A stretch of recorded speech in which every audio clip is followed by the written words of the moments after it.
Assalamualaikum warahmatullahi wabarakatuh. Perkenalkan, saya Retno Dwi Handayani dari SD Negeri 3 Tumang, Kecamatan Cipogo, Kabupaten Boyolali. Saya akan menampilkan pembelajaran blended learning yang pernah saya laksanakan pada masa pandemi COVID-19 untuk mengikuti lomba guru inovatif dalam rangka Hari Guru Nasional tahun 2021. Blended Learning Face to Face, program pengajaran yang dipadukan atau mengkombinasikan pertemuan secara luring dan daring yang harus diintegrasikan dengan baik. Ada 3 esensi blended learning. Yang pertama, interaksi positif antara guru dengan murid. Jadi, harus ada kontinuitas, kemudian ada proses berpikir untuk siswa. Yang kedua, pendampingan. Karena tidak semua murid bisa mengerjakan secara lancar. Pasti ada yang mengalami kesulitan, mengalami hambatan. Maka sebagai guru kita perlu secara reguler memberikan pendampingan kepada mereka. Yang ketiga, integrasi daring luring. Harus saling berkaitan, harus ada refleksi dan diskusi lebih lanjut. Untuk pembelajaran daring, saya menggunakan Google Classroom. Dari Pramuka.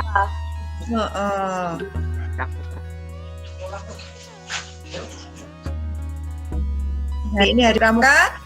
Kalian masih ingat tepuk Pramuka? Masih dinyalakan. Dalam hitungan ketiga kita tepuk Pramuka bersama-sama. Oke, anak-anak? Oke, Bu. Kali ya. Ibu. Siap. 1, Ya, Bu. 2, 3. Tepuk Pramuka.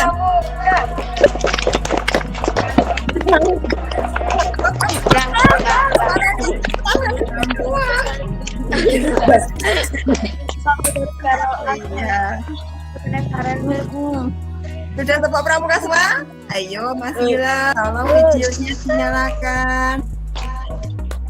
Marigat.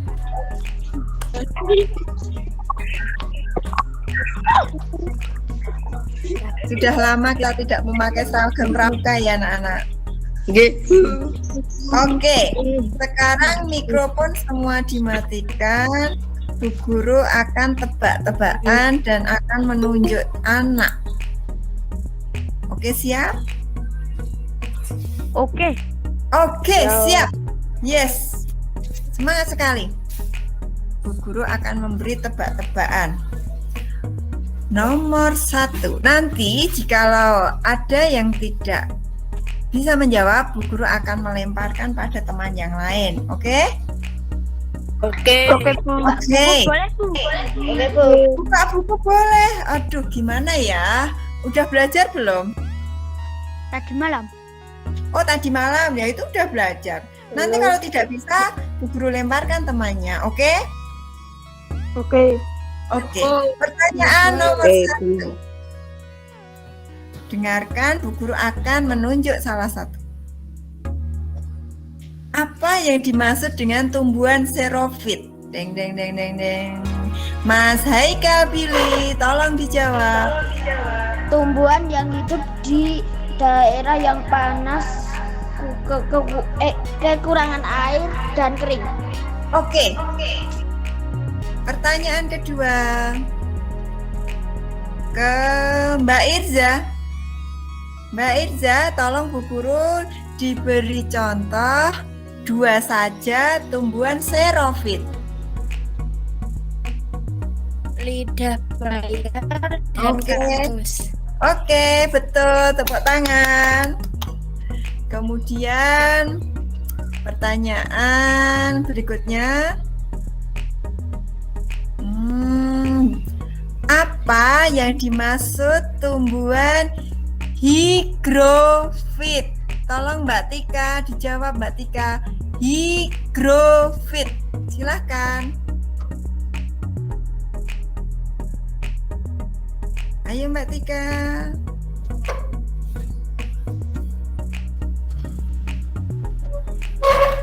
Apa yang dimaksud tumbuhan higrofit?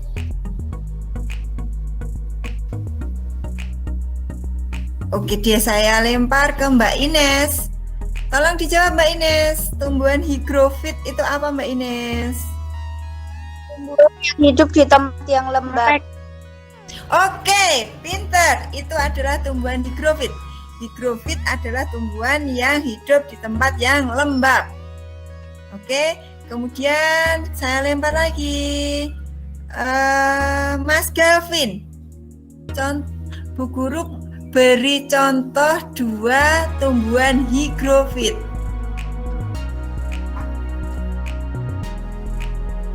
Mas Galvin. Hai. Paku, tanduk, Iya. Tumbuhan paku dan satunya tanduk rusa. tanduk rusa. Ada lagi? Lumut. Iya. Sudah, pertanyaan berikutnya.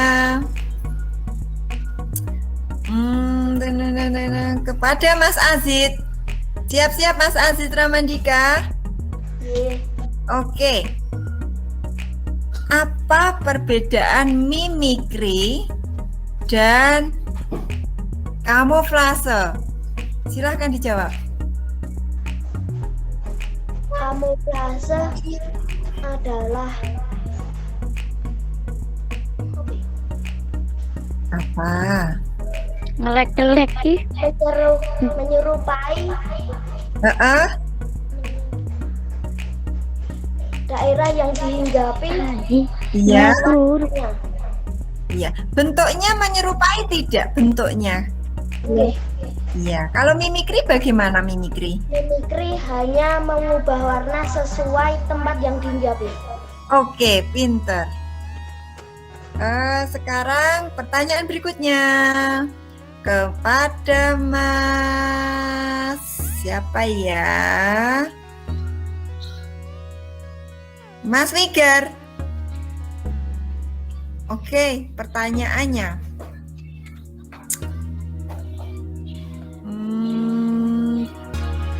Ciri khusus, sebutkan 2 ciri khusus yang dimiliki tumbuhan teratai. Silakan dijawab.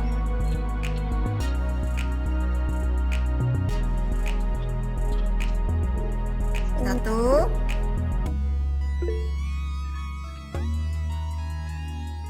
Apa? Putus-putuskah sinyalnya?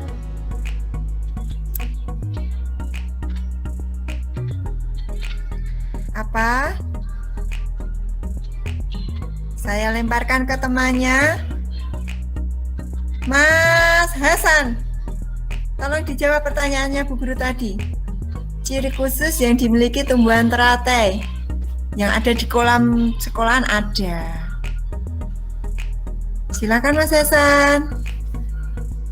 Batang berongga, Oke. daun tipis dan lebar. Oke, daun tipis dan lebar. Pertanyaannya Bu Guru masih tentang bunga teratai. Mas Jalu, bisa dengar Bu Guru Mas Jalu? Bisa Bu. Oke, pertanyaan Bu Guru. Apa fungsi batang berongga pada tumbuhan teratai? Silakan. Halo Mas Jalu. Mas Jalu dengar Bu Guru? Mas Jalu. Mas Jalu.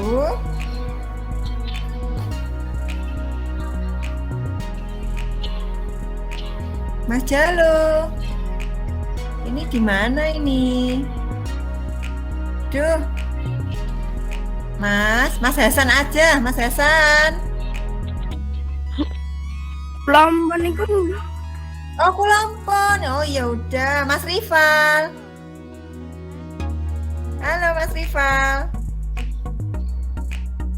Mas Rival. Apa fungsi batang berongga pada tumbuhan teratai?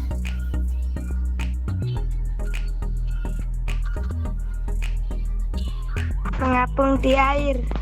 Aduh, batangnya berongga, Cah Bagus. Untuk apa? Mengalirkan oksigen dari matahari. matahari. Dari daun menuju kemana? Menuju kemana? Akar. Akar. Karena tumbuhan teratai akarnya bisa bernapas tidak? Tidak bisa kan? Tidak. Oh iya. Pertanyaan berikutnya saya lempar ke siapa? Saya lempar ke Mas Gayo. Dengar Bu Guru, Mas Gayo. Dengar. Oke. Mas Gayo tahu lumba-lumba? Tahu. Tahu paus? Iya. Hewan itu bernapas menggunakan paru-paru. Lumba dan paus ya, itu bukan ikan. Hanya mamalia yang hidup di air. Iya. Kadangkala paus dan lumba-lumba itu muncul di permukaan air. Nah, itu kan juga adaptasi ya. Tujuannya mereka muncul di permukaan air itu apa, Mas Gayo?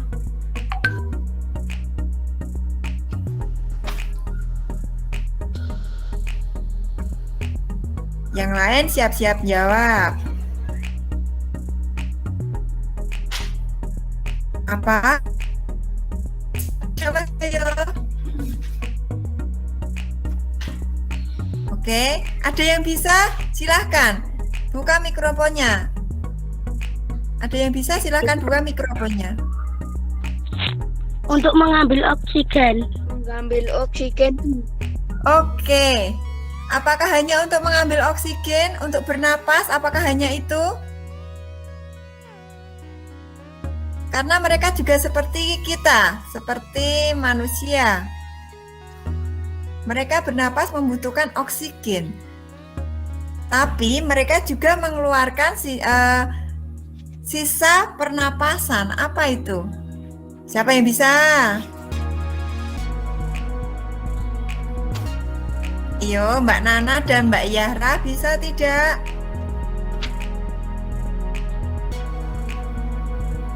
Bisa tidak? Oke. Jawabannya mereka, tolong dengarkan baik-baik. Muncul. Iya. Siapa yang bisa? Siapa? Bisakah Mbak Nana?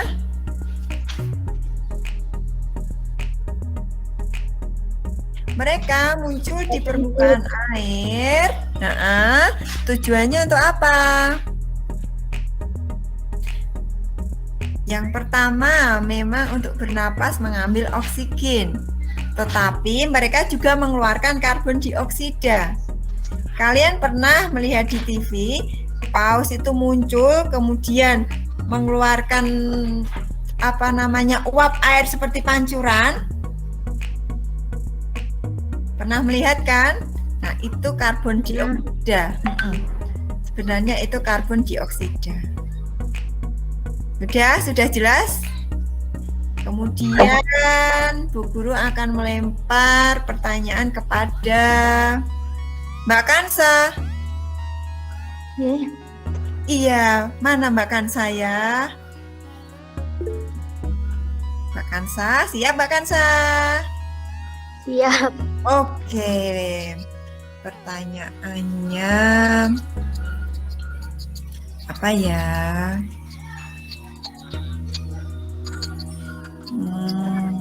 Ciri khusus yang dimiliki bebek. Apa Mbak Kansa? Memiliki selaput di kakinya Iya, untuk apa itu? untuk berenang, membantu saat berenang. Oke, apakah hanya itu? Badan. Apa? Satunya apa? Memiliki paruh yang panjang Iya, paruh yang panjang. Apakah itu? untuk Paruh yang seperti seperti sudu, tujuannya untuk apa? untuk mengambil makanan di rumput. Untuk mengambil makanan di lumpur. Betul. Oke. Sebenarnya paruh seperti sudum itu selain untuk mengambil makanan, paruh itu juga untuk menyaring makanan. Kenapa? Karena bebek tadi mengambil makanan di lumpur, otomatis kotor, nggih. Iya. Ya. Otomatis kotor, nggih. Oleh karena itu menggunakan sudu. Anak-anak, sebentar ya anak-anak. Anak-anak, pertanyaannya Bu Guru sudah paham semua? Paham. Hari ini kita cukupkan sekian ya anak-anak. Bisa, Iya. Sebelumnya kita tepuk semangat dulu ya. Ya, tepuk semangat.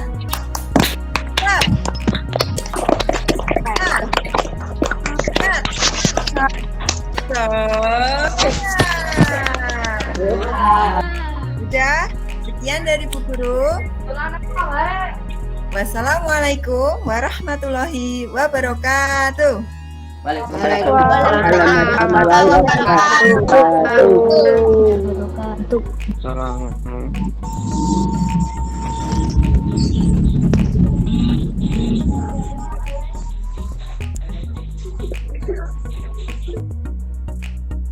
Semua tugas dan video pembelajaran dapat diakses oleh murid-murid di dalam Google Classroom. Kemudian, mereka juga harus mengerjakan tugas dan menguploadnya di dalam Google Classroom. Berikut juga ada contoh video pembelajaran yang saya buat. Kali ini, kita akan belajar IPA tema 2 kelas 6, yaitu penyesuaian diri makhluk hidup dengan lingkungannya.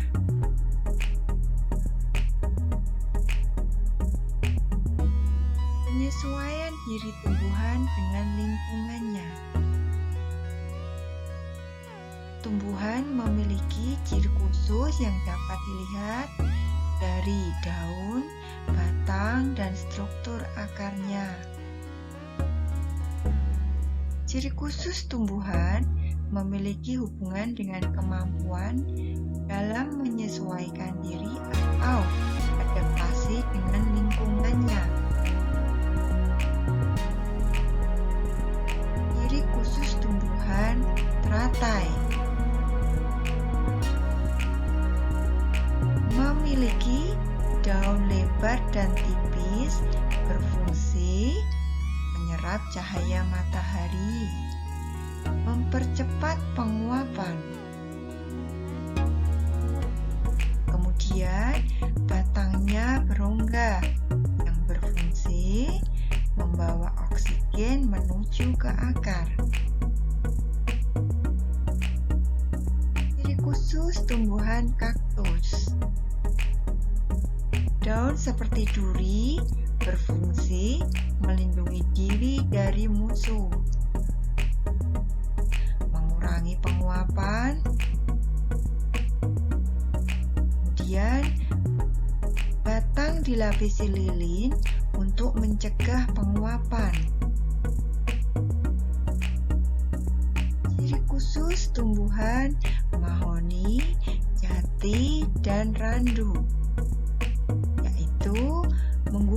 menghilangkan daunnya pada musim kemarau dengan tujuan untuk mengurangi penguapan.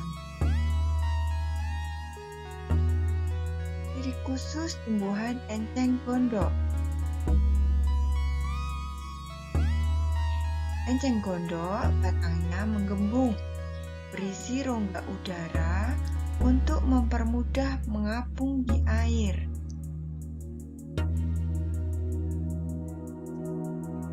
Kemudian, akarnya berserabut, berfungsi untuk menjaga keseimbangan agar tidak mudah terbalik saat mengapung di air.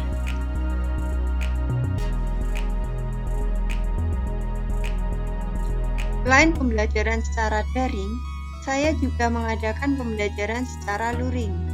Tentu saja, pembelajaran luring yang saya kerjakan harus sesuai dengan pembelajaran saat saya daring. Pembelajaran luring yang saya laksanakan sebisa mungkin saya buat menyenangkan, agar anak-anak tidak merasa bosan dan semangat untuk belajar kembali. Sekian video blended learning dari saya. Akhirul kalam, wassalamualaikum warahmatullahi wabarakatuh. Salam dan bahagia.